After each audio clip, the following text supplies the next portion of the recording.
Hey cookie makers, have you ever forgot an ingredient? Well, today we are going to use baking soda in one batch, and then in the other batch we're not going to use baking soda, and see what our outcome is. First, you add 1 cup of butter, which is 2 sticks, regular white sugar, brown sugar, and you're going to cream it all together. Next, for our chocolate chip cookies, after our creamed butter and sugar, we're going to add eggs, 2 of them. After you cream your wet ingredients, don't forget to add your baking soda to your flour and salt mixture. We're going to gradually add our flour mixture to the wet mixture. The dough is beginning to form. The last step of our chocolate chip cookies is to fold in the chocolate chips.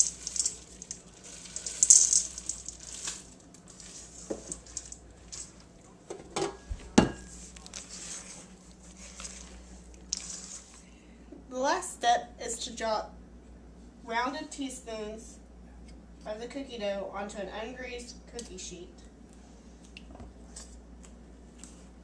Try to make sure they're evenly spaced because they will grow together.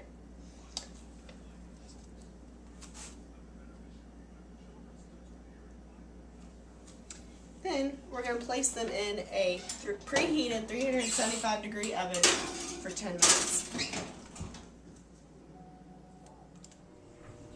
This is going to be our second batch of cookies, this time without using baking soda. We're going to go ahead and cream the butter. In this creamed butter, we're going to add white sugar, brown sugar, and vanilla. Next step to our butter, we're going to add the eggs. Next, we're going to combine our dry ingredients little by little. Dry ingredients including flour and salt, leaving out baking soda. Last step is to fold in the chocolate chips.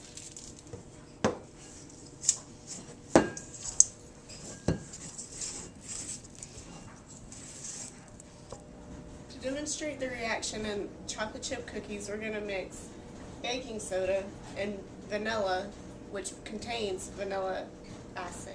So what I'm going to do is I'm going to take a teaspoon of baking soda, place it in the middle of the plate, making a little well in the middle to pour the vanilla extract in. I'm going to use a teaspoon of this as well.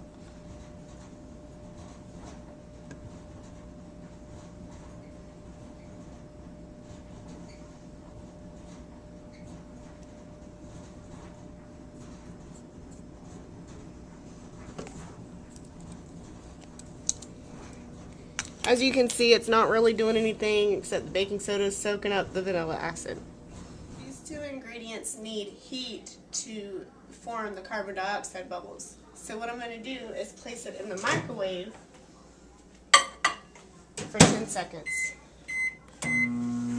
Baking soda, which is also known as sodium bicarbonate, reacts with the vanillic acid and vanilla extract. When heat is added, it causes the carbon dioxide bubbles to be released. Once the heat is added, you can see the carbon dioxide bubbles being released. This causes the cookies to rise. We're taking the last batch of cookies out of the oven. They smell delicious. We're going to move them to the cooling rack. As I take the last batch of non-baking soda cookies off, you can kind of see the difference.